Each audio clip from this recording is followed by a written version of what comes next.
She's in my home.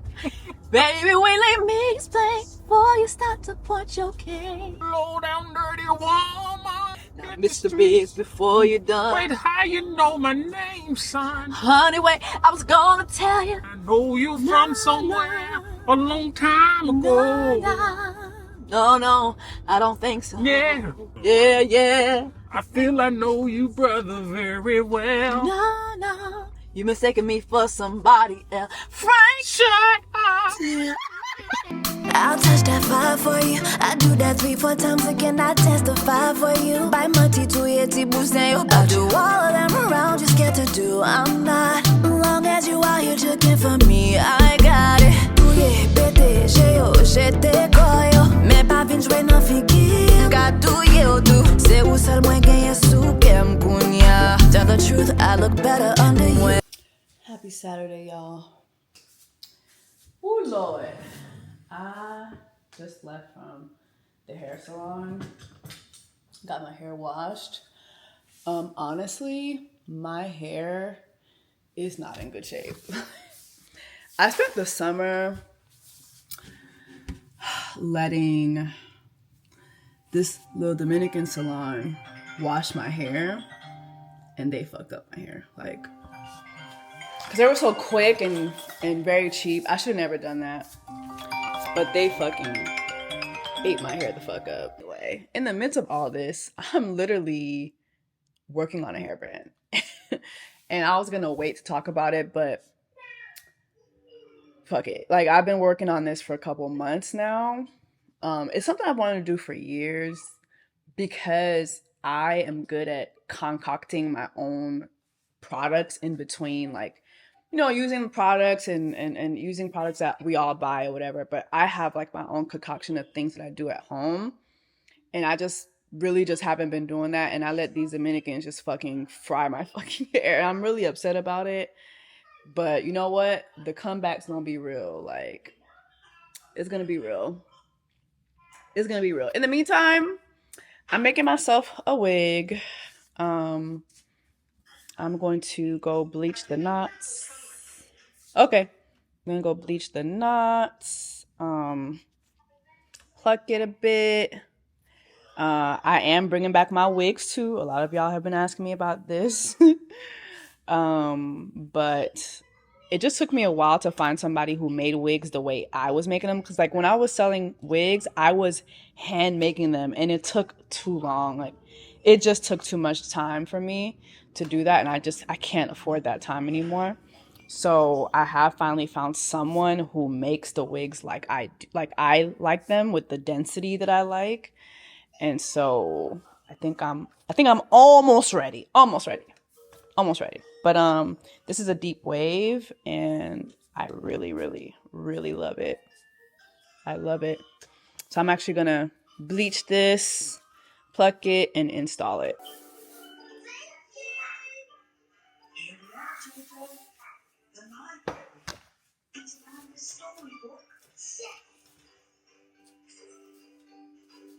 So I'm just spraying some hairspray on it to make sure that all this stays in position.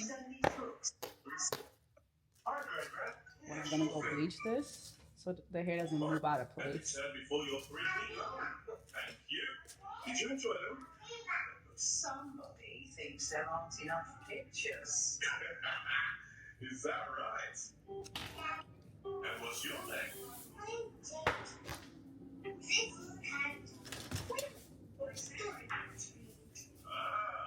Well, you're in the right place, Jojo. The library is full of wonderful storybooks just waiting to be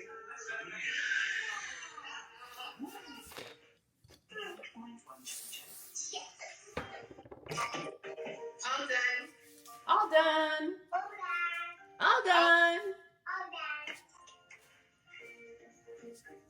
Girl, your niece has them little pity. Oh. All right, I hope y'all can see what's going on, child. So here is the frontal of the wig. Letting it bleach sit. I used 30 Developer and child, what is this, child? BW2, child. Yeah, so I'm gonna let that sit on there for a good, like, I don't know, 20 minutes maybe. It is Saturday evening. I installed my wig. You know what, I really should have did a video showing y'all how I do it, but I did this install with spray. I'm staying away from hair glue or from wig glue for a minute because my edges, like, I'm trying to grow them back long and strong, cause that glue will really, like, really did the glue really did a number on my hair. So, but I did install this with spray, and now we're gonna do my makeup.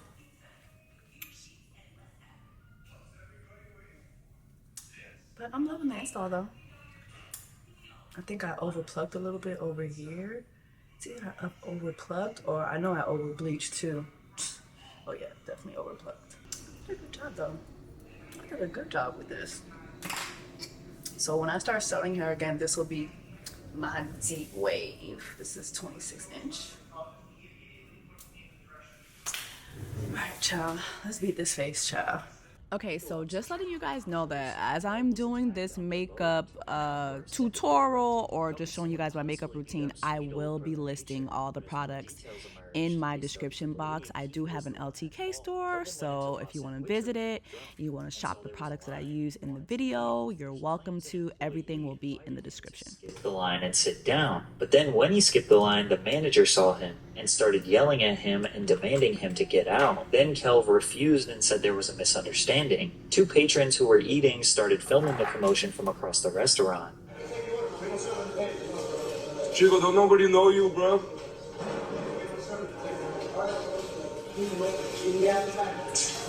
Kelv went over demanding them to delete the videos or else. They made it very clear they were willing to fight him and told him to back off. He pulls out his phone and says this.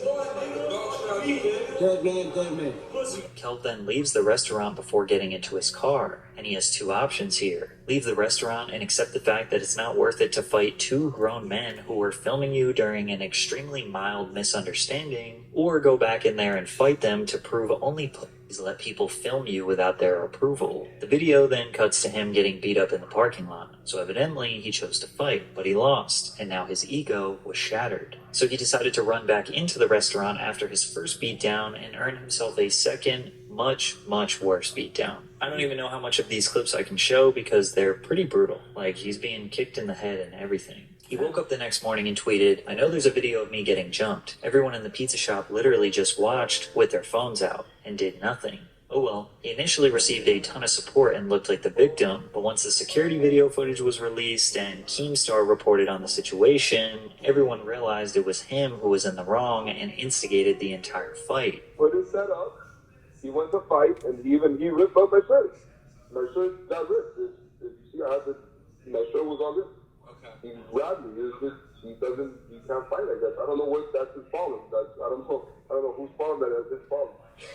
Well, I mean, when people are drunk, people like to fight. I mean, that's like a common thing, and obviously, you know, he appeared pretty intoxicated from the videos. But now, judging off how viral his old tweet controversy was, surely this story was going to be even bigger news. But something much larger and unfortunately sadder happened the next day. Rapper Juice WRLD sadly passed away just one day after Brother Nature's sandwich shop squabble. So media coverage shifted away from him and only talked about this tragedy. I mean, don't get me wrong, people were still running to his comment section and calling him pathetic, a punk, playing the victim for starting a fight. The internet universally agreed that he was being belligerent, started the fight, lost, and then tried to act like he was innocent. His posts often had a few people stealing the top comment by saying, "We didn't forget." This tweet went viral a couple weeks after saying, "Brother Nature want to handle every animal except for the elephant in the room." Since Kelv was clearly in the wrong, a simple apology of just saying that he was drunk, acted like an ass, started the fight, and got beat up would have likely gained him a lot of respect. It's hard enough to get beat up after starting a fight, but admitting it and apologizing to the world is also difficult. Instead, he just did nothing. He ignored the controversy. He just kept posting consistently about his charity work, spreading awareness about environmental issues, collaborations with celebrities, and of course, his lavish lifestyle. And to be honest, this kind of worked for him. Sure, he had a slight dip in engagement, likes, and views, but once the pandemic hit, the world had much bigger problems. We would later find out that the reason behind Kelv's downfall was because of his internal struggles with how he felt he handled the situation. In an interview on No Jumper in 2022, which was 3 years after the incident, he says that he should have apologized, but he ignored it out of fear, and that fear slowly ate away at him. That interview came out though, because I haven't. No, never. No, that's what I should have did. Oh, but then, okay. like, something told me, like I think then fear came into play. You know what I'm saying? Like, nah, just wait till you do something first. Wait till you do something first. Like, come out with that big project. You know? So I'm like, maybe you should just get the shit, because I ain't just make that one. You know what I'm saying? Modeling, doing random brand deals, occasionally posting a video with an animal once in a while. Then he went on a year-long hiatus until March 28th, 2022. He, as a man, felt like he handled the situation wrong and couldn't feel that closure for himself.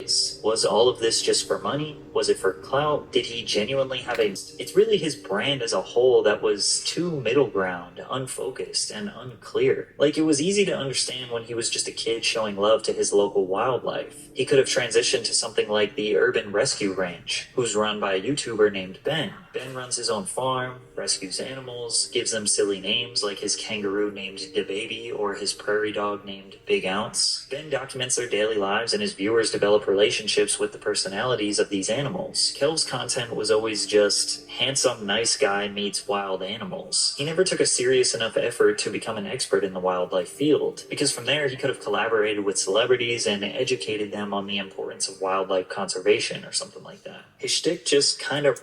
Okay. I'm just now realizing how red this foundation is. I think maybe I put on too much. Maybe, just maybe, I put on a little too much. Cause yeah, it's giving red.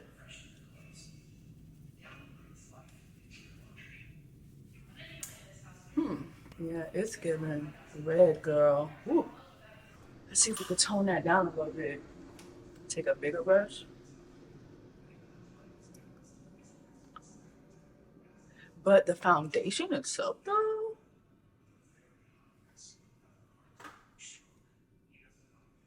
this is the what is this? Charlotte Tilbury? Charlotte Pillsbury? One of them girls, Charlotte. The coverage is really good, though.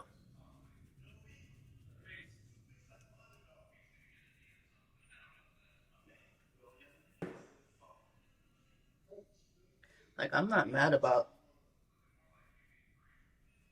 the coverage. Like, do you guys see how it's oxidizing and the redness is kind of going away? Yeah. Yeah. After being in the music industry for decades, Born This Way, concealer, honey. in the industry, this raises a few questions. Like, why do all of these fans hate DJ Khaled? And how can he have friendships with huge artists like Drake with so many other people saying he doesn't do anything? They came from nothing, and then from there they got a store in the shopping center. So I would sleep at the store. I would Makeup Revolution, concealer. Work 7 days a week. Well, before DJ Khaled's public reputation was yelling on songs, not knowing how to produce, being a terrible musician, and being ungrateful for all of his success, DJ Khaled was, as his name implies, a DJ, and he was pretty good at his job. Khaled was the son of 2 Palestinian immigrants, and despite what many people believe nowadays, he actually had to struggle a lot to get to where he is. His parents moved from Palestine to New Orleans with only $20 to their name. To survive and feed the family, Khaled and his parents would sell clothes out the back of their van at local flea markets. Khaled said they worked every day, 7 days a week, 24 hours a day. If I wanted to hang out with my mother and father, I had to hang out with them hustling. Eventually, his parents moved from New Orleans to Orlando, where Khaled would get his start DJing. Both of his parents were musicians, so it made sense that he decided to pursue musical interests as well. Like most parents, they weren't a huge fan of his style of music, but they would still support their son regardless of these strange loud noises coming from their garage. When thinking back to this time, DJ Khaled has said, "I wouldn't say the word black sheep of the family, but I guess I was. My mother and father supported me. Other people outside the family were like, man, What's Khaled doing? He crazy. And while making music in his Orlando garage may have been the birthplace of his musical journey, it would not be for a very long time that he would actually see any success, and there would be many roadblocks along the way. Came up with that myself. The first of which came when Khaled was 16 and watched the tax issues experienced by his parents and enforced by the IRS change his life. He said, "I literally watched the government take everything." His family went from living in comfort back to nothing, and it pretty much set them back to where they were when they first immigrated. Miami New Times said the family had to move back to New Orleans to regroup, and Khaled followed, unable to afford Orlando on his own. He needed a job, which he briefly found at Odyssey Records. While this was an undeniable setback for the family, it led to Khaled finding the second catalyst to his inevitable success. While working at Odyssey Records, DJ Khaled met Birdman, a young Lil Wayne, and the rest of the Cash Money label. Birdman would drop off CDs and cassette tapes, Khaled remembers. "I used to be the guy behind the counter." He watched Birdman and Wayne meet for the first time. Obviously, these guys would later be regular guests in his tracks, but that wouldn't be for a while. After briefly working at Odyssey, Khaled was caught making phone calls to record labels in New York while he was on the job, so he was fired. He had to make a decision, so he said, "The job, it's all about my music career." As the Miami New Times said, Khaled had already made up his mind. He was the best. After a month in jail for some traffic offenses and then a few other issues with the police, Khaled decided to move to Miami. He followed in his parents' footsteps, moving to Miami with only $20 in his pocket. He was sleeping wherever he could, taking every gig that passed him by, and was really trying to take advantage of every opportunity possible. Being in Miami, he didn't exactly stand out for being a DJ. In fact, he probably blended in due to the city's club scene. And not only was he one of many DJs trying to make it in the city, but he also didn't have the most experience. When people were looking to book him, they just saw some random kid with a lot of energy. But despite the talent, Khaled pushed through. As Khaled was struggling to find his big break, he turned to the only radio station that would give him time. One day, Khaled knocked on the door of Cool and Dre, who at the time were running a pirate radio station with a makeshift soundboard. He said, "Hey, I just moved to Miami from Orlando. I've been trying to get some time on the radio and everybody keeps telling me no. I wonder if I can get some time on y'all's slot." Only a week later, Cool and Dre would take their talents to Atlanta,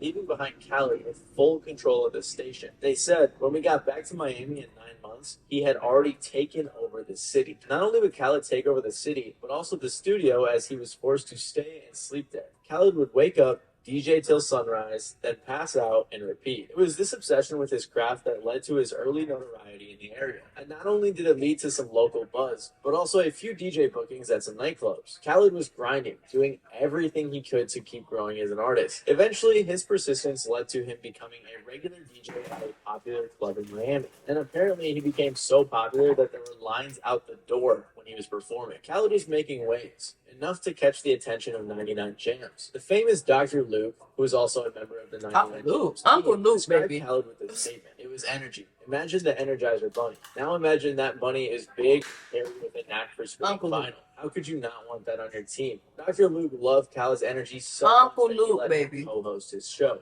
The Luke Show, back in 1998. The higher-ups actually hated Khaled and begged for him to be booted from the show each week. They claimed that he was too loud, unpolished, and crass. But again, Khaled's energy would save him, with Luke saying if Khaled was gone, then he himself would stop doing the show as well. So Dr. Luke really helped DJ Khaled get his start in radio, and was a pivotal person in his career. DJ Khaled is another settler. He came from New Orleans. He went to Orlando, couldn't get on as a DJ in Orlando. Then he came down here to Miami, got on at Mix 96, the underground radio station. I heard him on the radio, and then I brought it to light, to the mainstream on 99 Jams, on my mix show. After the show's ending years later, Khaled would be rewarded for his effort by 99 Jams and was given a time slot of his own that he would maintain control of for quite some time. At this point in his career, DJ Khaled was, like his name implies, a DJ. So what happened between then and now that caused so many people to doubt whether or not he even had any musical talent?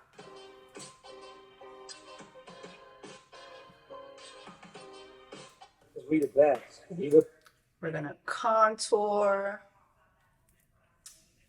Yes, I'm the best. The cameraman right here is the best. She's the best. We the best. If you don't want to be part of the best, then you ain't the best. In 2005, DJ Khaled releasing music was even more perplexing then than it is now. Dre said that one night him, Khaled, and some others were hanging out at Khaled's house when Khaled suggested that they put together a mixtape. Someone replied, "Mixtape? Man, nobody wants to hear a mixtape from you. You fucking crazy? Stick to what you do, play in the clubs, and DJ on the radio." But despite that comment from his friend, a few months later, DJ Khaled released his first mixtape ever called This Ain't a Movie Dog. It had a stacked lineup with artists like Ja Rule, Busta Rhymes, Pitbull, Jadakiss, and many more. There was also a song on this mixtape called 50 Cent, because believe it or not, at the time they had a bit of a beef. Less than a year later, Khaled would release his first major collaboration titled We Taken Over, with big names like Akon, T.I., Rick Ross, Fat Joe, Birdman, and Lil Wayne. The song was paired with a flashy music video which contained every luxury purchase you can imagine someone making. Basically, between me and Khaled, we pulled every favor in the book, says Gil Green, the man who directed that video and just about every Khaled video since. It was also with this project that he started saying, "We the best," all the time. Years later in 2010, after a few other notable drops, Khaled would release his springboard single, All I Do Is Win, which would go on to be triple platinum. This song was so popular that in 2013, President Obama would use it as his walkout song at the White House Correspondents' Dinner. Around this time, Khaled also released the hit song I'm On One with a young Drake. DJ Khaled was clearly very self-confident and unapologetic. With records like We the Best, Global, Victory, Kiss the Ring, and Suffering from Success, it's clear that DJ Khaled... Laura Mercier, translucent powder, honey.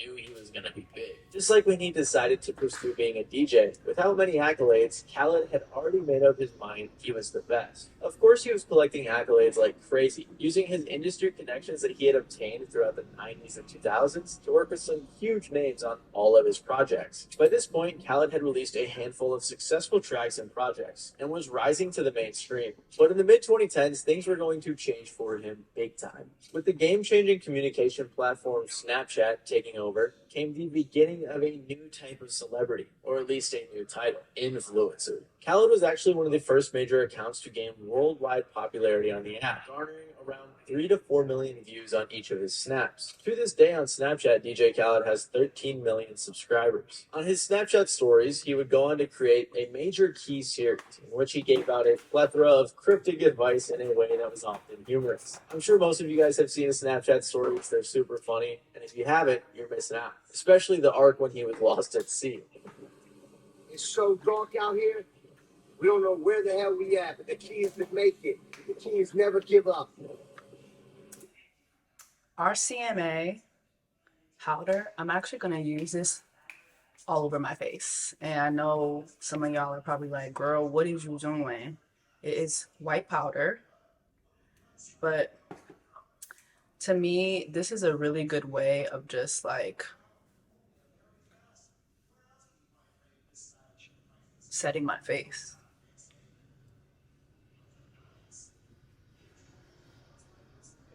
A non-color powder.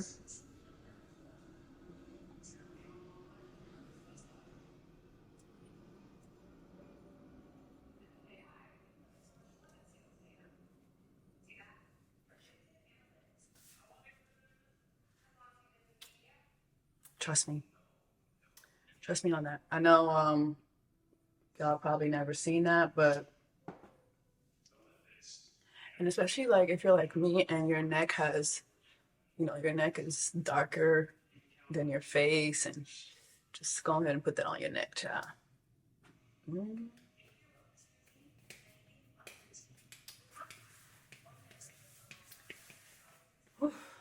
Baby, the Figgy is coming together. The Figgy is coming together. DJ Khaled already had a bit of notoriety in the music industry, but he would continue building relationships and making even better music. Khaled went on to put out 4 albums in a row that would reach platinum status, featuring artists like Jay-Z, Drake, J. Cole, Kendrick Lamar, Future, and on and on. It's like, what does DJ Khaled do? Some people even began to hate him and his music for a variety of reasons. But artistry has never really been DJ Khaled's strong point, as he's never really been an artist himself. After DJ Khaled really began blowing up in the mid-2010s, the DJ Khaled hate began bubbling. One of the first things that people, especially younger music listeners, began wondering was, what does DJ Khaled even do? Many people thought that DJ Khaled was a producer, making the beats on his projects. However, they were wrong. Blackie Speaks made a video in 2017 titled, What Does DJ Khaled Actually Do?, in which he basically explained that DJ Khaled is an executive producer. Now, don't get twisted. I have a team, and I praise my team. I'm not like these other guys that hide their team. Now, I come to artists, and I present to the artist ideas. Every record has a different story. So I come with the artist's idea, and they either love it, or they love it, they contribute to it, they make it 10 times bigger. That's why you see everybody's a producer and a DJ now. But it takes a great producer like me to tell them sounds is garbage, they're fake. Don't fall for the trap. Let's go with these sounds. Let's do this. Oh shit, this beat you presented me is dope. Give me that. Watch what I do. I make records. I find records. I put records out. How do you make it if you're not producing? Executive producers are nothing new, but because of DJ Khaled's prominence and energy, he tends to be at the forefront of these records, which tends to mislead casual music listeners. A lot of people were able to accept this and not care too much about it, but others weren't a fan of Khaled's explanation of what he does. For example, the top comment on Blackie Speaks' video is, so basically he's the guy in the group project who didn't do anything and took all of the credit. For this reason, a lot of people already didn't like DJ Khaled, especially when you add the fact that he so boldly claims he's the best and he is a great artist. But because he had funny Snapchat stories and was at least... Alright. Elf Dewy Coconut Overnight Spray. I want dewy. Morphe Jumbo Continuous Prep and Set Mist.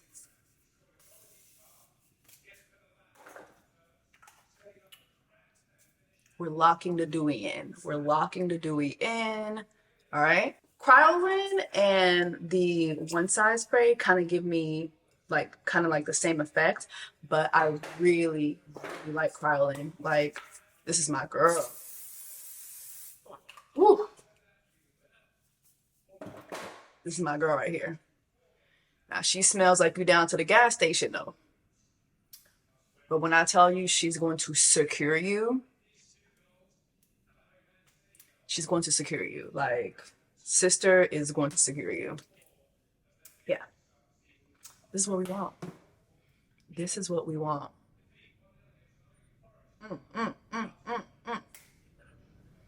All right. Eyeshadow. I feel like I always, when it comes to my eyeshadow, I just be doing the same old thing because I don't know, child. I don't do too much, okay? Very demure, very mindful. I'm gonna wear a white dress and yeah, I'm gonna wear a white dress for dinner. This is honestly like my old reliable, the Jackiana palette. I have 3 of these. Where's my 3rd one? This Juvia's Place palette too, because I'm gonna use this brown down here all over my lid. Many people let it slide. That was until he decided to ditch any humility that he had when he dissed Tyler, the Creator, in 2019. It all started when Tyler's Igor beat Khaled's Father of Assad for the #1 spot on the Billboard 200 chart. After the results were out, Khaled used his giant reach on Snapchat to voice his complaints. In the video, he threw some shade at Tyler, pretty much calling his music weird and that he should not have gotten first. I say this too. I make albums so people can play it. You actually hear it, driving your car, you hear another car playing it, go to the barbershop, you hear them playing it, turn the radio on, you hear them playing it, it's playing everywhere. It's called great music. It's called albums that you actually hear the songs. I know mysterious shit. Go to the barbershop, you hear them playing it, turn the radio on, you hear them playing it, it's playing everywhere. It's called great music. It's called albums that you actually hear the songs. Not no mysterious shit and you never hear it. On the dome. This was a bad look for DJ Khaled, a man who always preached positivity and talked about the keys to success, hating on another man for beating him and going #1. He also complained that Billboard had discounted several of his album's sales without warning. These discounts are referring to a deal he did where he partnered with some energy drink company and every drink sold counted as an album sale, but Billboard didn't count it. And so DJ Khaled would also go on a heated rant about Billboard and his label. Not only that, but people were upset that Khaled even thought he deserved #1 since he wasn't making the music. Many believe that he had no right to even suggest that. But artistry has never really been DJ Khaled's strong point, as he's never really been an artist himself. He's been that guy that always sits on the side, watching everybody else participate in the project, and putting his name at the fucking top, saying "we the best" in all his songs. The thing that made that tolerable for so long was the idea that you thought maybe, despite him not doing shit, he would be aware of it, you know? But all this time, I think we've been tolerating that DJ Khaled cosign or that DJ Khaled brand on a lot of the tracks because we're just like, hey, it's Khaled, man. You know, he's a meme. He embraced his meme. He does funny things from time to time. Like, there's no reason to really hate on this dude because he knows, right? He knows, doesn't he? At every single turn, it seemed like fans were enraged with Khaled and his negative reaction to getting second. Fans would go on to point out the irony of his We the Best music group, and even Tyler would join in on the mocking. It was fun. It was just watching a man die inside because the guy that, you know, the weirdo was winning. I was moonwalking in a wig. Period. I just let that #1 speak. Nigga ego had to deal with that because his whole identity is being #1. He didn't get that. That sat with him longer in real lifetime than that moment. I moved on. I went and did some shows. We went to London. Cool. Didn't think about it. That sat with him. It's his whole identity. If we the best, we the #1. When the underdog to him took that away from him. Tyler maintained the same energy talking about how grateful Khaled should be he even has his career. And it makes sense. Period. Khaled seemed pathetic. Like his whole musical identity revolved around him being #1, when in reality, he isn't even making the music. Fans began to view DJ Khaled as ungrateful and undeserving of his success. It seemed as if overnight his image went from America's fun, slightly dopey uncle to a leech who is only popular off the backs of others. And with the Black fact people, other black people, and he ain't black. it looks like his image really could have been hurt. Around the same time, Khaled would dip his toes into the pool that is the crypto world. Khaled, along with the star boxer Floyd Mayweather, would be paid to endorse crypto startup Centra. What made this a problem is that Centra's promises regarding a debit card they were claiming to be making with Visa and MasterCard was not real. All the promises this organization made were fake, which is crazy because they raised $32 million. It was this large fundraising that raised a flag for the SEC, who would shut down the operation, and Khaled and Mayweather were fined about $152,000 as they had not disclosed to their fans that they were doing paid promo. Regardless of the fine, though, Khaled decided it was a good idea to do another crypto promo, this time for NFTs, that also ended up being a scam. This was for an NFT project called Bored Bunny, which was basically just a Bored Ape copy that raised millions of dollars. And this project also ended up being another rug pull that DJ Khaled was caught promoting. I actually did a full video on these scams if you want the whole rundown, so check that out after this one if you're interested. But over the years, many people were left with a lot of questions. What happened to the grinder from New Orleans with humble beginnings and a multi-generational dream in hopes of all the late nights at the station paying off? What happened to the Khaled that gave out major keys to his young, impressionable fans who thought of him as a powerful success story? Or at least that funny uncle who was saying something crazy and getting lost on his jet ski? And Well, why is he Palestinian and not speaking up for the Palestinian people? Character. Him briefly breaking character to diss Tyler the Creator or accepting scam deals was not. Like, how are you Palestinian and you see your people part of his character suffering and don't say nothing? Tyler, they weren't so sure. And for many fans, that was enough to write him off. But for Khaled, he wasn't ready to quit yet. Baby, the eye is gaping. I'm gonna go into the brown some more too.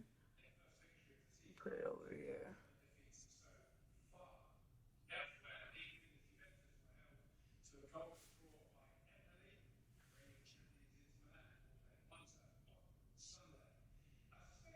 Mm-hmm.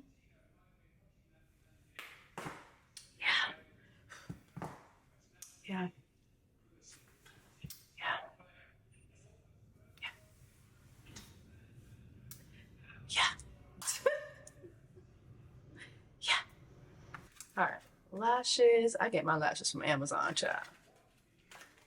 $8. $8. Okay. $8. You do like. $3. Okay, I don't have time to be buying no damn $30 lashes. No, ma'am. No, ma'am. No, ma'am. His first meteoric ascension on Snapchat. He does what he does best, which is being himself as hard as he can. Realistically, he did go kind of low-key after the Tyler thing, but this comeback put him right at center stage once again with the whole world watching. Not only that, but he continued putting out music with tons of huge artists. And it seems like we may have finally gotten an insight as to why all of these giant artists are friends with him. Gil Green, Khaled's music video director for many projects, puts it in a good way. He says, I think what they don't get is that his work ethic is about bringing people together for an amazing sound. While Khaled may not have skills that seem sometimes directly impactful on the music, him and his energy are definitely a big part of why he is able to bring people together. Khaled states, I think people get with me because they know we are going to make something great. And like it or not, the music he has worked on has gone platinum more times than most artists can dream of. Miami New Times says, whatever it is you want to call his job title, it's clear no one else is doing it. And none of it happens unless he somehow makes people, very rich and powerful people, want to work with him. And while I wish this was a happy story where DJ Khaled went back to being the goofy old guy we all know and love, it's not. Despite his recent reinvention, DJ Khaled still remains a controversial figure. I actually ran a poll on my YouTube channel, and a lot of people love his reinvention and his personality, but not his music. One person explained it very well, and I think it speaks well to the community. After I asked if they liked DJ Khaled, and they said, outside of memes, no. The Tyler beef is an example why. His music mostly do. This seems to sum up most people's opinions on DJ Khaled. Most recently, though, he's been in hot water for being one of the biggest Palestinian musicians in the world with the most influence, and not speaking up about the conflict in Palestine. His Instagram comments lately have been bombarded with people who just want him to say something, to make one post, or at least give his thoughts on it. Yet still, he has not made a statement. So it makes you wonder if DJ Khaled is going to reinvent himself again and turn the current negative stigma around him into dignity. What would you choose? Unfortunately for Amanda Rabb, she didn't have a choice. Her choice was taken away from her by Lima Yevremovich, who owns a company that claims to have proprietary cutting-edge technology that will solve the homelessness crisis, that will prevent relapses and overdoses forever. But she needed an experiment. Someone that was broken, mentally ill, addicted, shunned from society. Someone who could disappear and nobody would notice. This is Amanda, a young woman who fell victim to the dangerous life of prostitution and addiction. Amanda knew her life was spiraling. What she didn't know was that the treacherous lifestyle on the streets of Skid Row wouldn't take her out. Her demise would come from the experiments of Lima Yevremovich. Trust me, you're going to need some water for this one. Also, I have to mention that this is all speculation. I found all of this information online. I don't know anything about the legal system. I don't know anything about anything. I'm just simply a guy in his bedroom making videos. Amanda's mother was absent for most of her life. When she was 3 years old, her parents split and her father Larry won custody of her in court. Growing up in Los Angeles, California, Amanda was your typical Cali teen. She hated visiting her mother's side of the family, which she claims to be a big source of her childhood trauma and mental abuse. In 2017, she got accepted to Cal State Northridge and was pursuing a creative writing degree. Amanda got mixed in with the wrong crowd and began smoking weed and skipping classes. After just 2 years, she dropped out and moved in with her boyfriend. Creating bad habits and missing the structure of school, Amanda had a lot of free time. She experimented with meth and Primo cigarettes, which are marijuana laced with crack. The drug use triggered symptoms of a serious mental health disorder. A breakup with her boyfriend made things even worse. She had to move back in with her father. Larry was concerned with her health and brought her to a doctor. All right. How do we look? How do we look? How do we look? Do we look good? Should I do blush? At this point, everything was all good. This seemed like a positive and genuine initiative. Lucky for Amanda, Mark and Lima see her as the perfect candidate to be the poster child for Aura. With paperwork in hand, Lima appears at Amanda's court date and convinces the judge and Amanda to agree to a court-ordered 1-year-long rehabilitation treatment at a facility. If Amanda does not complete her treatment, she will be sentenced to 3 years in jail. Obviously, there wasn't much of a choice for Amanda. She wouldn't have even been in this position if Mark and Lima had not instructed Larry to have her arrested after the pipe incident. Then again, if someone beats me with a pipe, I'm probably calling the cops. Also, most addicts are not ready to accept help, so they reject it. Some people even think this whole situation is entirely made up. But regardless, Lima now has complete control over Amanda for the next year of her life. So we're gonna do lip liner, Trendsetter by Morphe. We're gonna do lipstick, Juvia's Place. What is this? Nubian Sands. And then we're gonna do lip gloss by Maybelline Amber. And this is their lifter gloss. I actually really like this line. All right, let's do it. See lip liner. My favorite lip liner is Chestnut by MAC, and I have been like looking for like a good replacement. Trendsetter is pretty good. Morphe used to have a lip liner called Date Night that I really like too. That was good. This Huda Beauty one, Rich Brown, is good, but when it's time to sharpen it, like, can y'all see? Like, what? Like, I can't sharpen this for nothing. Like, and then I think Fenty Beauty has one too. Traced out lip liner. What color is this? Child, where the color be at?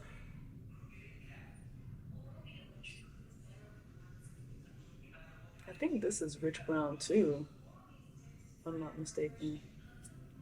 Where the fuck is this color at? Child, maybe y'all could see the color. I cannot see the color anywhere. But when it's time for me to sharpen Fenty Beauty lip liner too, it does this. So, I don't know. $20 is a lot to be spending on lip liner for it to do this to me. And both Fenty and Huda Beauty do that. And I don't like it. My favorite lip liner of all time is Chestnut by MAC.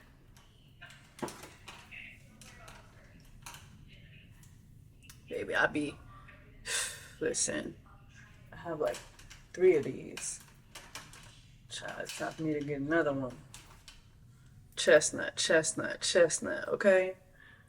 I don't know.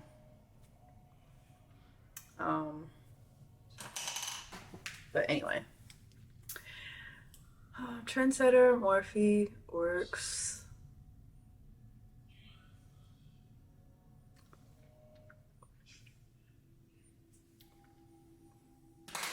Alright, let's do the Juvia's.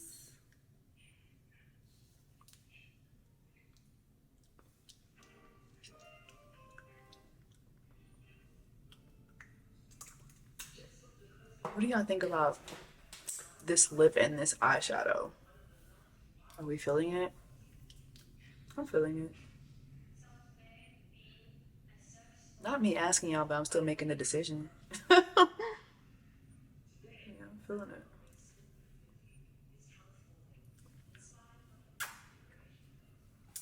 Yeah. Now let's go ahead and do our gloss. Damn, I feel like this gloss might not go well with this. Is it? Oh.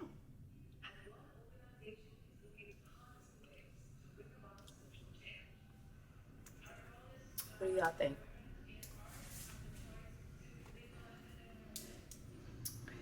Is it given?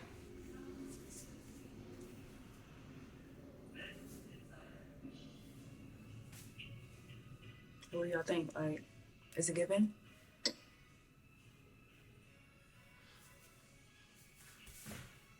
Is it giving?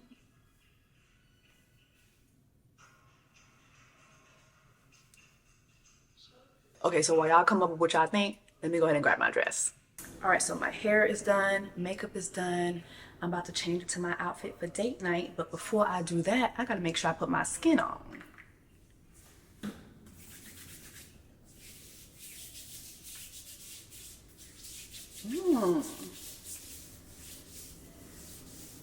Let's go ahead and get in the chest. Hold on, child. Hold on.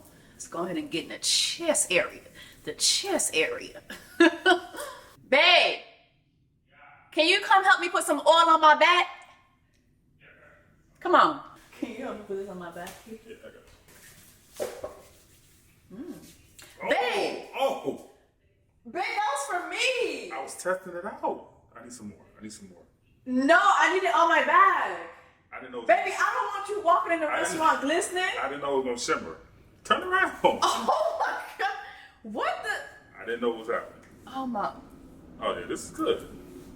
Yeah, this is. Why would you put that on you? It was for me. You didn't tell me that I was testing it out, like a little sample spot. I didn't know it was gonna shimmer. I didn't. This is crazy. Hold on, I need some more. Okay. You're gonna put it on my back. Your back. Baby, now you gonna get in the restaurant. You shot. You Nah. glisten like a stripper, baby. Nah, I'm gonna wipe it off. What the hell is going on? I should have had some gloves on. This is shimmery. Lord Jesus. Alright, I got you. You want it on your arms too? Let's put it on my back, baby. Yeah, I ain't know that little crystals in it. That's that Palmer's child. That's good. You good? It's not your little back ash. Like a little. Ain't nobody asked you all that. So you did this one, right? No, I didn't yet. You good? Lord. Feet. You want them feet too? Yeah, baby. You see how ashy I am? You fresh out of the shower ashy right now. This one go directly on the feet. Oh, babe! I got it. It was a lot. What? Put it on the back of my leg. I got you. Baby, rub it in. Don't put it on my coochie. I'm not. But all you gotta do is put this hand on my shoulder. Yeah.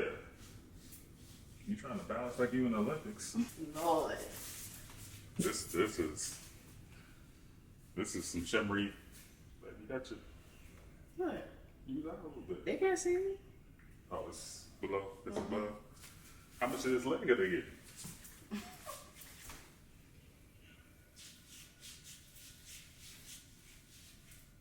Yeah, we still. Remember how I taught you how to do the motion? I know, but the first layer just got to be the first layer. You see that? See how I soaking in that first layer? The first layer ain't doing nothing but setting the stage. Thank you so much, baby. Yeah, you're welcome. You look good. You shimmer. Thank you. It smells good. Yeah, it smells good. What is this? It's Palmer's. It is Palmer's smelling so damn good. Do y'all see that glisten? Do y'all see that glow though? The glistening. I'm oiled up, ready to go. Let me go ahead and put some perfume on. Okay, so I bought this perfume during the summer. Actually, I bought it before summer started and I never used it. And I think everybody uses it as a summer fragrance, but honestly, this is about to be one of my favorite winter fragrances. Yeah. It's the pistachio. And like, I literally just tried it for the first time last week. I've had this perfume just sitting in here. Honey, the perfume lasted me, like the power of the perfume lasted hours. Like at least for the first 3 hours, I could still smell the whiff of the perfume. And then like once it settles, oh my God. This Kayali, like the Kayali, is it Kayali or Kayali? I don't know. Mona, she's killing it with these perfumes. Like these perfumes are everything. Like I love her perfumes down. Like I'm just loving just the whiff that I'm getting right now. It's just so damn good. All right, y'all, let's go to dinner. And on that note, we're date night ready. I like what we were just talking about. Which part?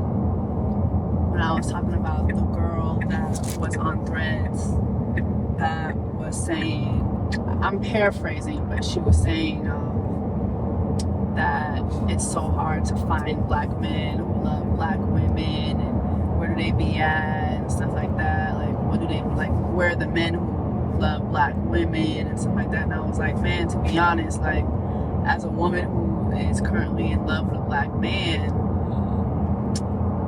you know, he's happy, he's healthy, he's, you know, got his head on right, he's focused on his future, but, you know, those men like you are kind of difficult to find because like y'all don't be everywhere.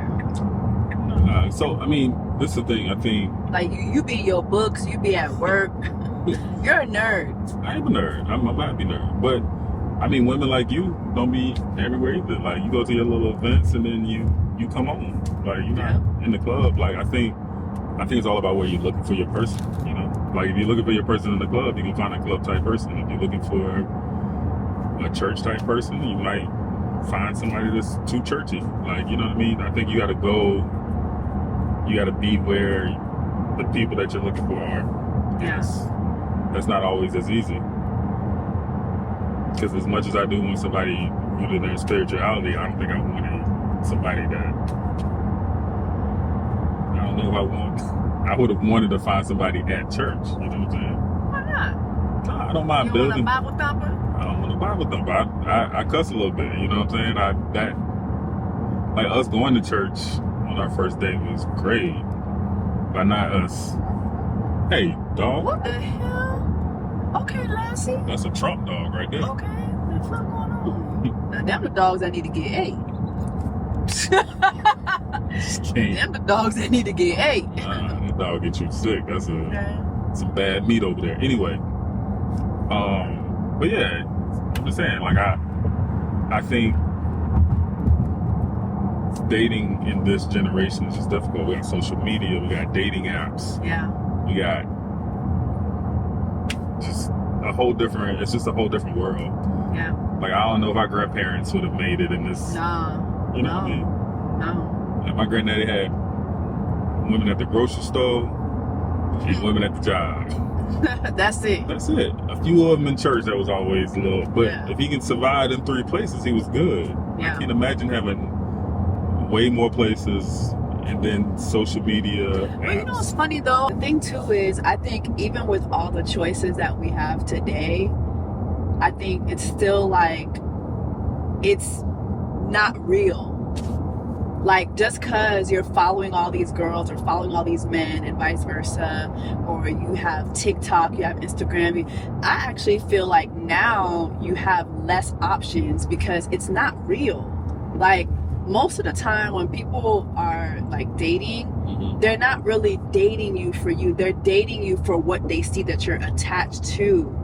Especially like when it comes to socials. Like, you know how many times I would date guys and it wasn't just like in the past 5 years that I was single, like I had numerous times where it was guys, like it was really clear, like they were not dating me for who I am as a person or trying to figure out who I am as a person, trying to get to know me. Like, it was because, oh, you're doing this, oh, you're doing that, oh, like I remember one time I was dating a guy, and like by our second date, first of all, first date, he didn't know who I was. He didn't know who I was, which is great. He wasn't black. Cool. By the second date, it was, oh, my friends are asking if you could get Justina to do da-da-da-da-da. I'm like, Justina from Wild 'N Out. Oh, shit. Like, it's like, you know what I mean? Like, now it's like what you're attached to, what, like the shows that you're doing. It wasn't about me. It was about what they could be attached to. It was just really weird. Like, so it's not. Yeah, but even so, like, I think as men, sometimes we date and women want to know what you can do for them. Like, what are you gonna, like, I don't know. Sometimes it feels like it can be a little bit more opportunistic. Yeah. Than like somebody genuinely, truly wanting to, you know, be down for you and get to know you. And again, I still think social media creates the distractions of, like, you're not seeing people's real life. You are seeing their highlight reel. Yeah. But you are also seeing 10 seconds of fake personality, not their real self. You know, sometimes you're seeing a curation of a person. Yeah. And so by the time you get that person at a place where y'all are having a conversation, it's not that person to have social skills to have, you know, a genuine conversation. I don't know. For me, I've always wanted what's real. Like, I've gone out on many a dates, and I'll know pretty quickly if it's superficial. I'll know pretty quickly whether this is somebody that's just looking for, you know. Even with you, man, because what you do, I'm pretty sure like you've dated and like girls are like, oh, for sure. How can I like, because you're in television, so I'm pretty sure like, well, how can I, you know, can you hook me up with this, or can you, oh, you know, I do A, B, and C, how can you, you know, like I'm pretty sure you've experienced that. For sure. Sure, everybody want to go to the BET Awards. Everybody wants to meet such and such. And can you get such and such to do a video? I mean, it's just one of those things where, you know, it also lets me know where people are in life. You know what I mean? By asking dumbass shit. Because when they ask dumbass shit like that means you're not even really, you know, you're not really about the life you may be portraying. Yeah. So that's why with you it was always interesting, because I would always say I didn't really want to date in the industry because I didn't want to deal with a bunch of industry shit in my relationship. But yeah. I think we both work in the industry, but we are not the industry, so it's been like a great, for me at least, it's just been a great blend. It's been great for me too, because you're not an industry nigga. Like, it's just you're an actual person. What the hell is going on over here? I think they opened a new Wendy's over here. Where we going? We got to take this in? Yeah. Oh.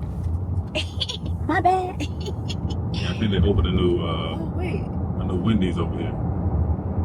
That's what everybody going crazy for? The Wendy's? I don't know, but you got to switch lanes because you can't pass this police officer like this. Maybe I can't pass this police officer. They got a new law where you got to get over when the police officers over there like that. Yeah, if you pass them like that, they will stop what they're doing, come get you, and then go back. Are you serious? Mm-hmm. Yeah, I've seen it. This is crazy. But yeah, I'm really happy because I thought we're both real people. Like from the beginning, we've had real conversations. Like, I think it's just like I've had my share of dealings, like with not being in a relationship with, but you know, going on dates with and seeing what it is with industry dudes, and it just was like, this is not it. Nah, my dates have not been slow. That's where we met. Huh? So that's where we met. That's it. Nah, I mean, again, I think industry dating it just sucks. Like this is the first time it's been like, oh, this is actually dope. Like every person that I've gone out on those dates with has just never been, you know. Never been me. Obviously never you. You are one-on-one, but it's just like sometimes I think it just depends on where those people are in their careers too, you know what I mean? Like if you're really on the come up and trying to date, it just doesn't work because you might genuinely be on the come up and trying to like really grind it out and trying to figure it out, and I don't think I should have been a part of you figuring it out. That just, you know, because it feels like that person's trying to get an opportunity off, and really they might have been just grinding and they don't know what's next. You know, so you know, I try to always give the benefit of the doubt, but that's just not what I'm looking for. Yeah. Well, we're here. We're stuck with each other now. Sure. Well, we're not stuck with each other. I mean, we 7 months. I mean, that's crazy. Not 7 months. We're about to be 7 months for sure. It's gonna be next month. That's what I said. We're about to be 7 months. I can't say we're about to be 6 months, so we're already 6 months. No, we're not. The end of September makes it 6 months. My math is different. Yeah, your math. What's your math, boo? I started Easter. Where you start? I started at Easter. What's the Easter for you? March 31st. April, May, June, July, August. My hand is shimmering. September, October 7th. April, May, June, July, August, September. I know, but we're in September. So I said we in 6 months. September is over in 2 weeks. That's what I'm saying. No, That's what I'm saying. So at the end of September, it would be 6 months. What? I don't like your math. I don't like your What math. are you talking about? Because I thought we started March 31st. Yeah. April, First month, May, second month, June, third month, July, fourth month, August, September. 6 months. Thank you. See, you just gotta do that last one. But it is September 31st that makes 6 months. It can't because we started. We not. You started. Let me tell you. You started. You started in May. You started in April. We started March 31st. That's what I'm saying. So you got to do April 31st. Yep. May 31st. June 31st. July 31st. August 31st. September 31st. What does that mean? I'm cutting this camera off. It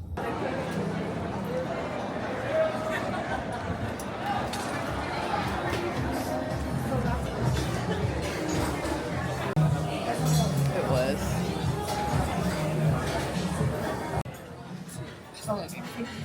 Or wherever the thug sits.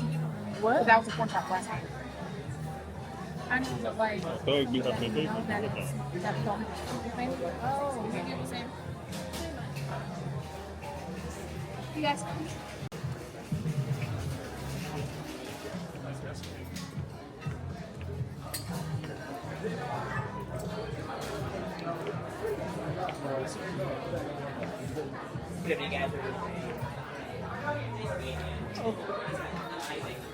Thank you so much.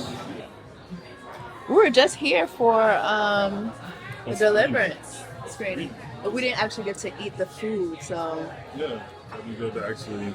Yeah. Oh, not the flower on my. You didn't see the flower on my cup? Yeah. Thank you. What is that cool little device? Taser. Not fine. It's a camera. Oh, okay. Yeah. Thank you. Do you have straws too? Oh, yeah, absolutely. Thank you, thank you. Yes, sir. Cheers, guys. Thank you. Cheers, honey. Cheers. Now that you're taking the flower. Why you take the flower off your drink? Slam that shit into the ground. But you gotta sip after we do our cheers. Oh, okay, my bad. No.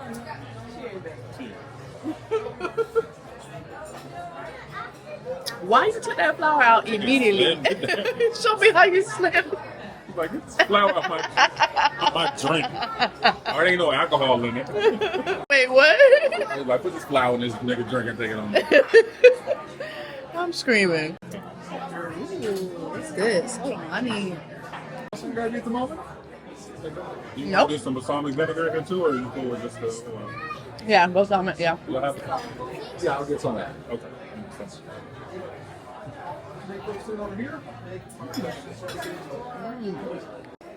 Oh. My crab. This is my crab ravioli. What'd you get? The tagliatelle chicken Alfredo. I need more bread though. Yeah. I need more bread now. All I'm not gonna hold you. When this plate got here, I was like, but it tastes good. No, this is good too. Yeah. It tastes good. It's really good. Yeah, the sauce is actually really. Sauce? You might as well go ahead and bring another bread out. I'm just so all of this shit up. Yeah. But I'm like, what's going on? My plate looked kind of busy, but it's actually really good. Yeah. It's really good. I think usually the tiramisu is like more brown, no? Yeah, I don't know. This look different. Yeah, I'm gonna let you have this. I want to have a good night tonight. I don't want nothing bubbling in my stomach, so I'm gonna let you. Oh yeah, because last time your stomach was First, we don't need that.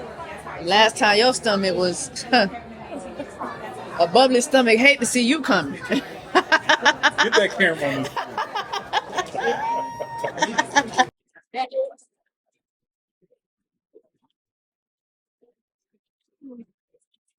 You want desert?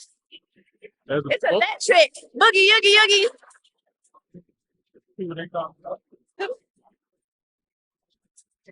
I used to fucking about those. Oh, hold on. They in there playing this. They in there getting it in. Hold on. Right? I didn't know they get down like this in here. I don't think I knew it. If you feel it too.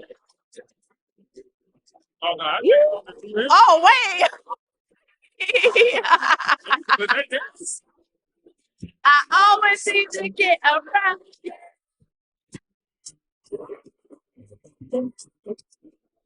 Oh, look.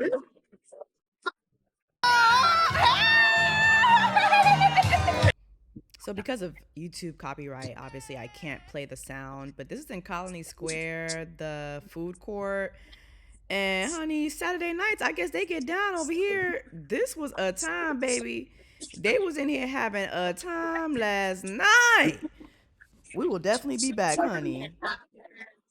I'm getting a little late night desert. Scary as fuck. Did you hear that? Yeah, I did. Okay, where we at, boo? We had Sublime Donuts. Arguably the best donuts in Atlanta. Okay. Never heard of it, but guess we're gonna have it tonight. Make you smack your Oh.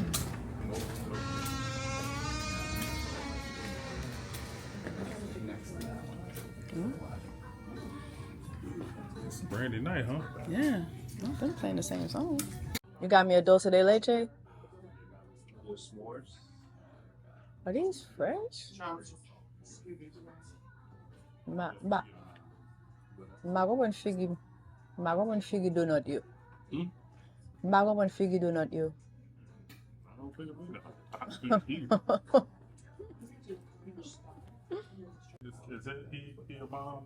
Is it there? Is Kamal a mom here? No, not right here. Okay. All right. Always know the damn owner. Always. It's such and such here. Are they gonna be here tonight? They gonna come in today? Love out here in the building tonight. The fuck going on? Okay, get in the car. Okay. Oh shit. Oh. Baby, hurry up and get in. Baby, you trying to figure out what the fuck? What the fuck going on? Oh shit, she about to hit somebody. Yeah, man, it might be us.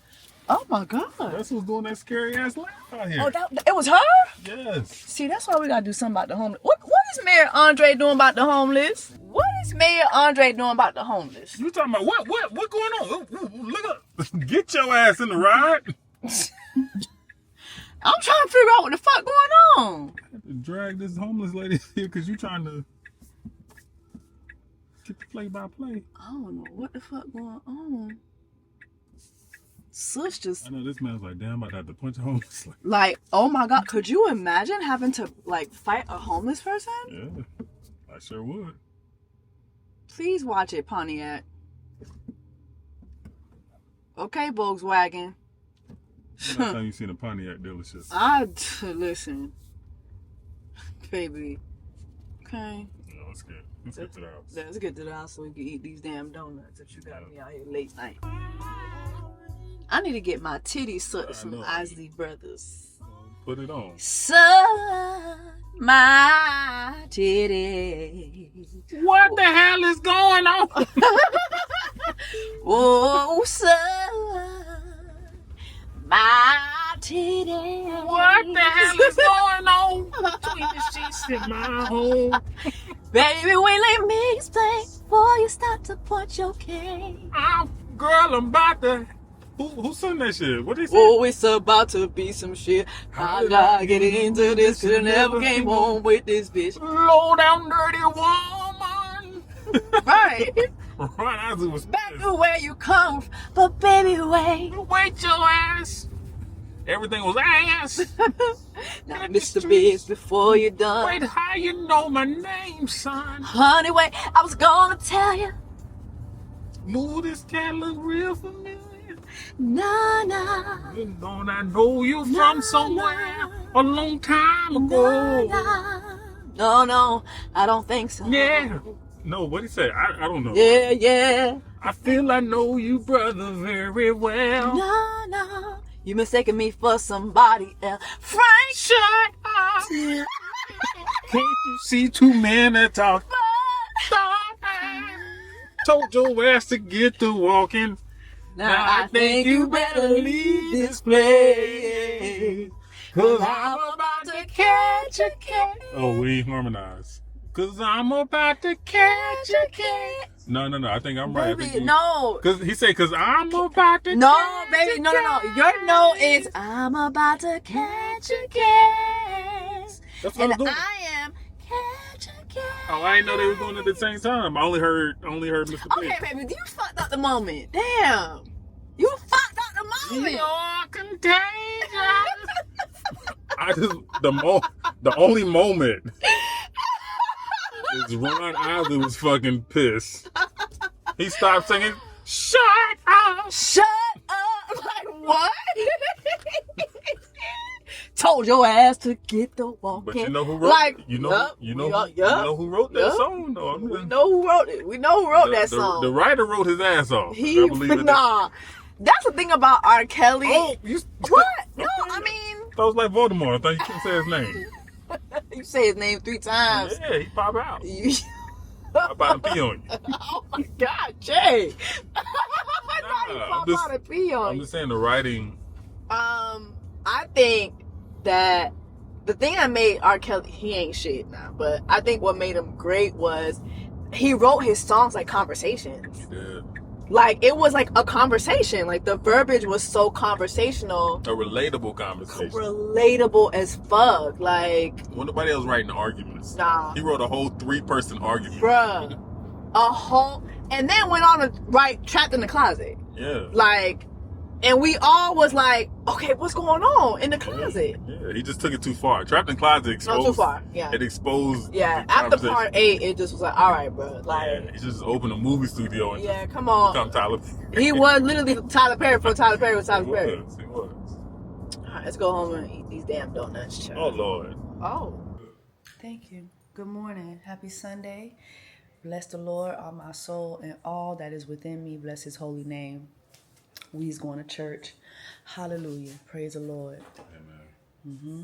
Do we bless the donuts too? Oh, let's bless the donuts. Heavenly Father, we thank you so much for these donuts that we about to eat. You know, black people for the strength and nourishment. For the strength and nourishment.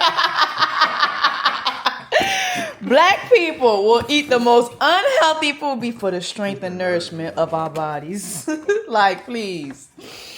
Like, how am I supposed to pull nourishment out of donuts? Okay. Okay, so explain what's going on, baby. All right, so this is the Star Donut. It's a light pastry donut with a orange cream cheese filling. It's great. Okay. This donut has fresh strawberries in the middle. I think you would love this one. This one is more like a regular glazed twisty donut. That's like a penis. It's Sunday, baby. It's just a regular donut. Okay. This is Dolce de Leche. Cabana, yeah, whatever that one is. Mm-hmm. Dolce de Leche. That's the one I asked for. That's the one you asked for, and yeah, I think you should enjoy one of these donuts. What you doing? Oh, getting the background clear. All right. But I think you would love the strawberry, and obviously you're gonna love the Dolce. Let me go ahead and get You want a napkin? Paper towel? Hmm? Want a paper towel? I'm gonna go ahead and get I had a plate. It's already one sitting out if you want to just grab it. Yeah, go ahead. Where's the plate at? Oh, it's sitting out on top. You already had your donuts on it? No. Okay. You said you already had a plate, baby. I don't want to fight with you this morning. I don't want to fight you ever. Let's go. Which one you think you're gonna try? Whoa. What you lauding me about? She gonna have these donuts for 2 weeks. When she starts slicing the donut like that, where she just get a little piece, she gonna eat on these donuts. You swear you know me. Tell me why.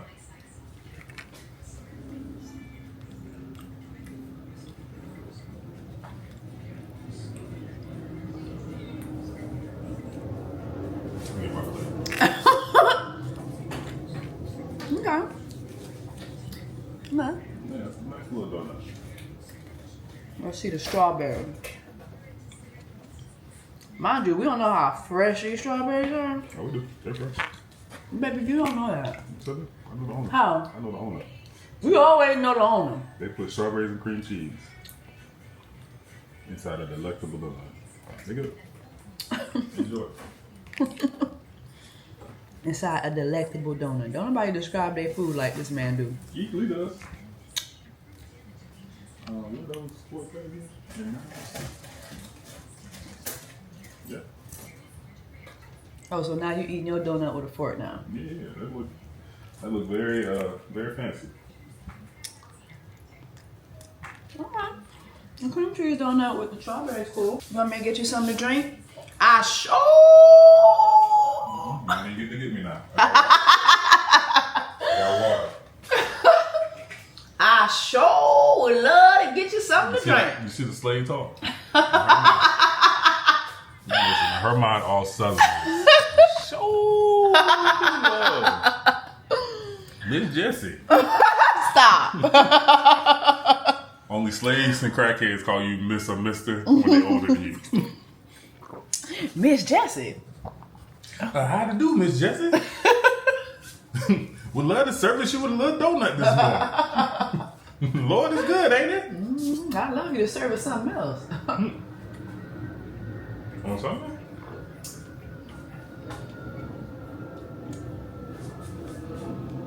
You the one be acting like You can't service me on a Sunday? I ain't said that. Are we not allowed to service each other on Sunday? First of all, bring that donut back over here, please. Thank you. Because you always, no, bring it back right here. Thank you. We shouldn't service each other. Well, first of all, we shouldn't be servicing each other at all, to be honest. Lord, you go. As children of the kingdom, we shouldn't.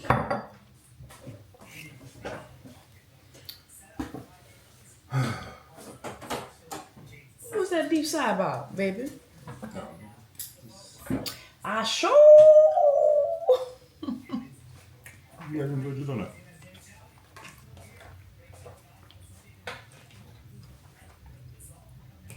What time we leave for church? What time church start again? I can't remember. It's not 9:30, is it? I think it's 9:30. We in there from 9:30 to 2? Bro. I can't do that. That's the only thing. Ooh, excuse me. That's the only thing, Lord. I just want service to be done in an hour, Lord. Pastor Jamal, I love you, but service be long, Lord. We'll be in there that long for real? We be in there long. I don't know if I can do that. Not every week. What? I'm serious. I can't do that every week. That's our church. I want to go.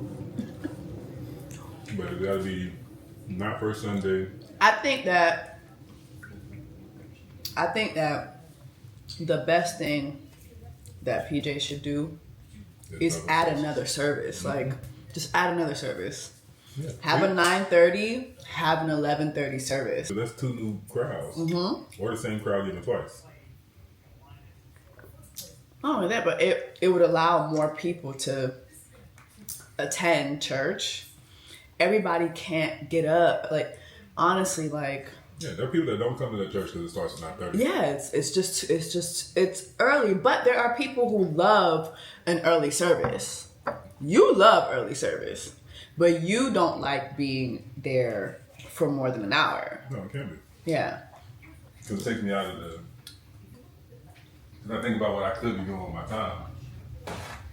The weekend is the only days...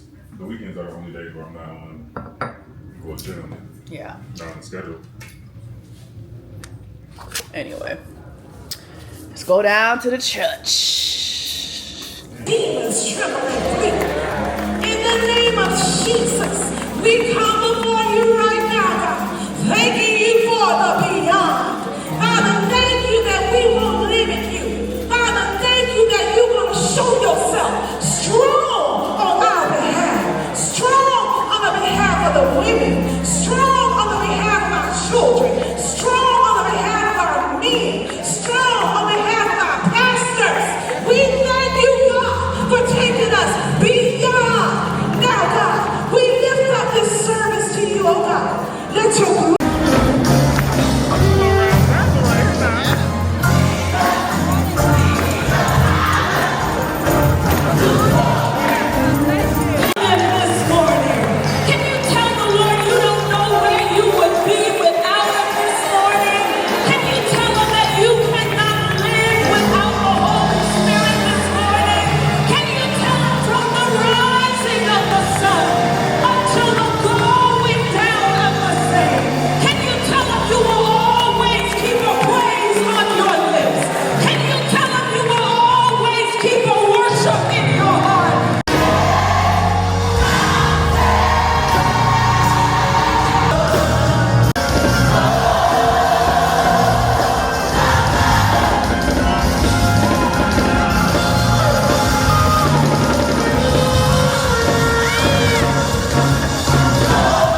Going the extra mile is off the table. Asking them to make a sacrifice is an inconvenience. They will manipulate, they will lie, they will pretend, they will act, and hear this, and they will shout in church.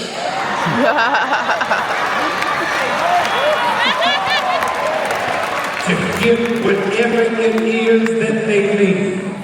I want you to lift up your hand. I heard something in prayer this week that I dare announce in this room today. Lift up that hand, please, in the realm of the Holy Spirit.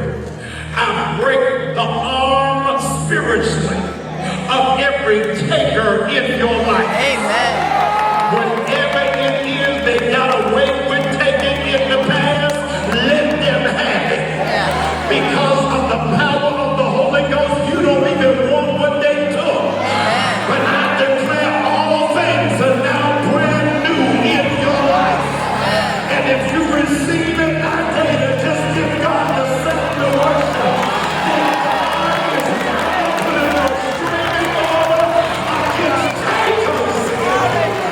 Alright, we're trying this place called Pretty Plates. Never been here before, but it looks cute.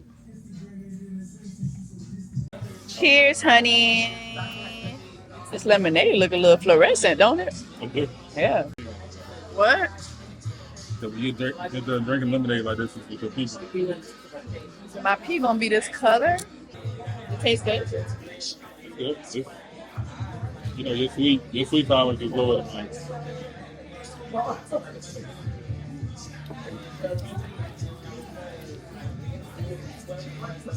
Got a little sweet tart ratio. Yeah. It's been 50 minutes since we ordered. We are not gonna forget. Not busy here at all.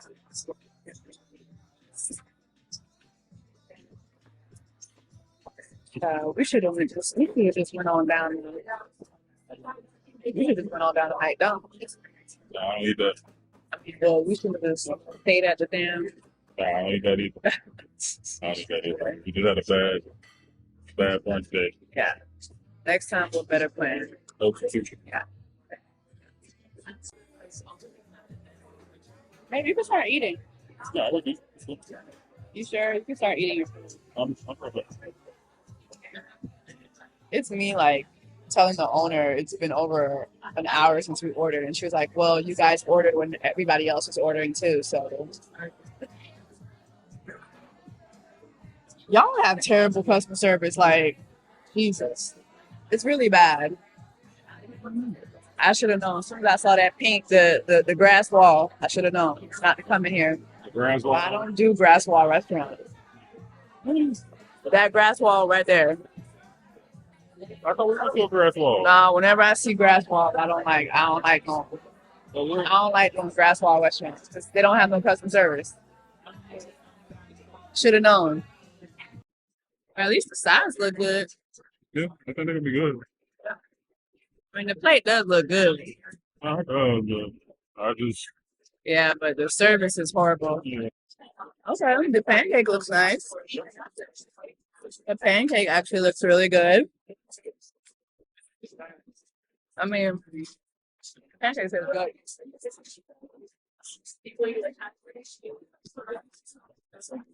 Pancake is good. Thank you so much. Where's the rest of my food? Where's my grits and my salmon bites? That's a good pancake. Yeah. It's nice and buttery and crispy. Food is always good. You know? Yeah. The service sucked. How's the steak?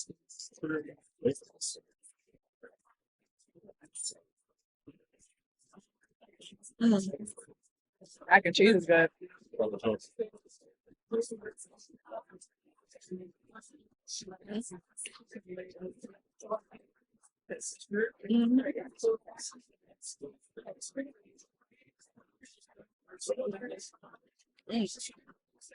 They did in pancakes.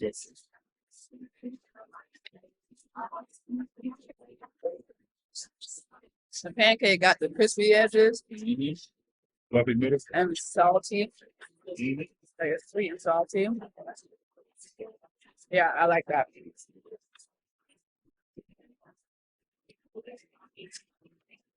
Oh yeah.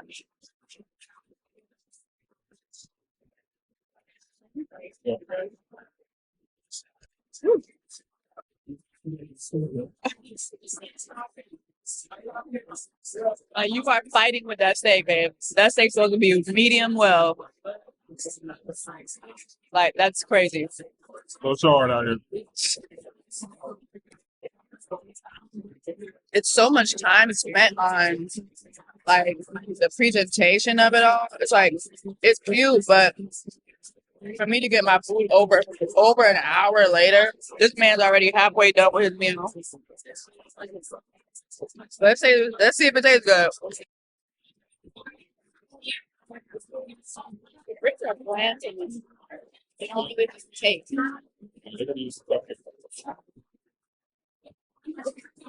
Honestly, the pancakes are the best thing I'm eating.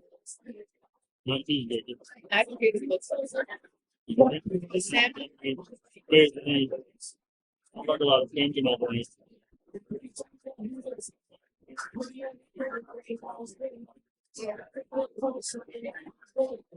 How you think of it?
It's like having a DJ too. Like the DJ is not necessary, especially when you can't get people's orders in on time. I do not want to twerk while I'm waiting for my food for 2 hours. At all. That's not what I come to. Yeah. Not what I come to. No. Pizza, maybe just pizza. Yeah, but it's too much. It's like the way they just hyped up the music. It's like, it sucks. The pancake was good.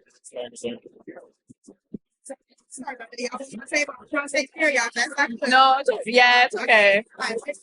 Yeah, we even ordered before them too. Yeah, I get straight. They haven't even got their. Yeah, I saw. They got their drinks and stuff, but they ordered. Yeah. Like going to a restaurant just for me to eat pancake edges was ridiculous. Like that's ridiculous. Like I'm like, it was her response. Like it was her saying when I said, "Hi, hey, you know, we ordered over an hour ago. We still haven't gotten our food." Well, you know, you ordered when everybody else was ordering. No, is that what happens at restaurants? Is not everybody ordering? No, but she should have. The owner should have gave the answer that this. Exactly. She was more like, your server had more empathy. Like your server had more empathy. She was like, "Girl, half of the staff didn't show up on our busiest day. On our busiest day, like the staff is not here. Literally, like it's only me serving. We only have one cook. Yeah, thank you for being patient. Thank you so much for being patient. Thank you for waiting." Like, how are you the owner? Like the owner herself was just like, "Girl, everybody's ordering," as if that's not what the fuck happens. Anyway, the restaurant is called Pretty Plates. Pretty Plates. This is it right here, and you know, brunch bar. Known for brunch. Anyway, Jay wanted to support because he's had her catering before. I'm pretty sure the catering was way better than what we got, because that steak, baby, you was going you was going Mike Tyson on that steak, and that steak was not breaking. Well, my thing is the steak probably sat back there for a minute, and Yeah. then it sat on our table for a minute. So Yeah, it was just so it was just there for by the time you got it, it was like rubber. The mac and cheese was good. Not gonna lie, the mac and cheese was good. The pancakes were great. Everything that rice. Anyway, I don't eat nobody's rice outside of Haitians, Jamaicans. I just don't like. Everybody rice to me be pasty as hell. You know, I'm a Caribbean girl. Like, you gotta be Caribbean, African, or a Latino to make my rice. If you're not Caribbean, African, Latino, you cannot make my rice. Thank you very much. Shit be pasty as hell. But the mac and cheese was good. The pancakes were good. Salmon bites. Y'all, my camera cut off. Like, my battery died, and this is basically the end of the vlog, though. Pretty Plates, that was literally my worst experience dining in Atlanta. And I've had some bad experiences, but that was by far my worst experience. Like, just going in there, you know, we were greeted by the owner. Jay recognized her because she had catered food for his company before, and the food was good, and we were already in the area after church. Like, we had to run a couple errands, and we were in that area, and so we decided to eat there because he was familiar with the owner. Neither of us had ever eaten there before, but we decided, okay, let's just, you know, let's support this Black business. So coming in, they chit-chatted for a bit, you know, and so she was cool, but the way she was just so agitated when I asked about my food, like, getting a waiter's attention was so hard. Like, nobody ever checked on us. And I don't know if you guys could hear, because when you guys don't hear the background noise a lot, it's because I'm muting the music, because, you know, YouTube will do a lot of copyrights. So that's the purpose of me doing that. But the server, she was like, girl, the table next to y'all didn't get their food. And they had been there about 20 minutes after us. So it just was ridiculous. Like, people weren't getting their food, and it's not a big restaurant. It's literally not a big restaurant. It's like a boutique. I would say it's like a boutique style restaurant. It's very small. It can't fit a lot of people. So, you know, I don't know. The pancakes were good. Mac and cheese was good. I mean, y'all saw Jay fighting for his life, you know, with the steak. But other than that, it was terrible. And Atlanta just really has a terrible problem when it comes to restaurant. Atlanta prioritizes a vibe above actual food quality and customer service quality. And that shit is fucking sad. So they get a 0 out of 10 from me. Anyway, I'll see you guys in the next vlog. Let me know if you guys enjoyed this in the comments. I'll see y'all later. I'll touch that 5 for you. I do that 3-4 times again. I testify for you. By my I do all of them around. Just get to do. I'm not. As long as you out here looking for me, I got it. Touye, bete, jete, koyo. Me pa vin jwe nan figi. Ka touye ou do. Se ou sel mwen genye sou kem kounya. Tell the truth, I look better on